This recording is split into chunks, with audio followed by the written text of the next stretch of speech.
राज्यातील विविध जिल्ह्यात अवकाळी पावसानं अक्षरशः धुमाकूळ घातलेला आहे।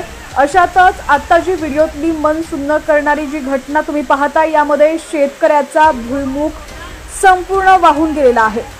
अतिशय मन सुन्न करणारी ही घटना आहे। वाशिम जिल्ह्यातील मानोरा येथील कृषी उत्पन्न बाजार समितीत कालच्या मुसळधार पावसामुळे शेतकरी गौरव पवार यांचं भुईमुग पीक संपूर्ण वाहून गेलं। गौरव पवार यांनी आपलं पीक वाचवण्यासाठी शर्थीचे प्रयत्न केले, मात्र काही क्षणातच त्यांच्या मेहनतीचं पीक वाहून गेले। या दुर्दैवी आणि हृदयद्रावक घटनेचा व्हिडिओ सध्या सोशल मीडियावरती मोठ्या प्रमाणात व्हायरल होतोय।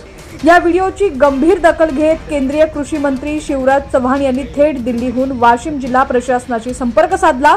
त्यांनी तात्काळ या शेतकऱ्याला नुकसान भरपाई देण्याचे निर्देश दिले। मानोरा कृषी उत्पन्न बाजार समितीनं गौरव पवार यांना नुकसान भरपाई देण्याचा निर्णय घेतलाय।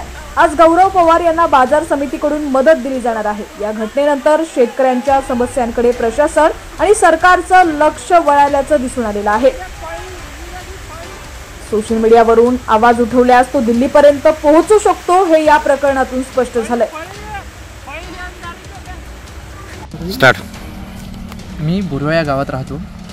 माझ्याकडे 5 एकर जमीन आहे। तो जो तसं बाबाच करतात शेती, पण बाबाची आता तब्येत बरी नसती, तर सर्वच शेतीचा जो काम आहे तो मीच करत असतो।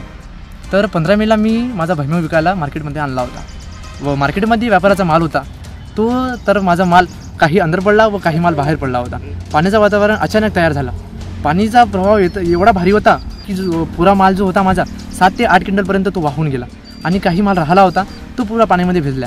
त्यानंतर व्यापारी साहेबांनी मला म्हटलं की तुझं आम्ही जो नुकसान झालेला आहे त्याची भरपाई आम्ही भावामध्ये काढून देऊ। पण ज्यावेळी हराशी झाली त्यावेळी 4000च्या वर मला माझ्या भुईमुगाला भाव भेटला नाही, तर मला तो नाईलाजानं ना विकता तो घरी घेऊन जायचा काम पडला। त्यानंतर मी जरा टेन्शनमध्ये होतो, कारण की माझ्यावर जरा कर्ज आहे। तो कर्ज मी कसा फेडावा आणि जो राहिलेला भुईमुग आहे तो मी कसा विकावा, हा मला खूप मोठा प्रश्न पडला होता।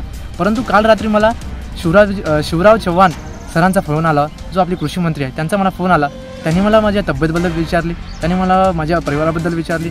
मी त्यांचा खूप आभारी आहे की त्यांनी मला एका छोट्याशा शेतकरीला त्यांनी फोन करून हे एवढं सारं काही विचारलं आणि त्यांनी मला हे आश्वासन दिले, जो तुझा भुईमुग पाण्यामध्ये गेलेला आहे त्याची तुला भरपाई मिळेल आणि तुला आर्थिक काही मदतही आम्ही करून देऊ।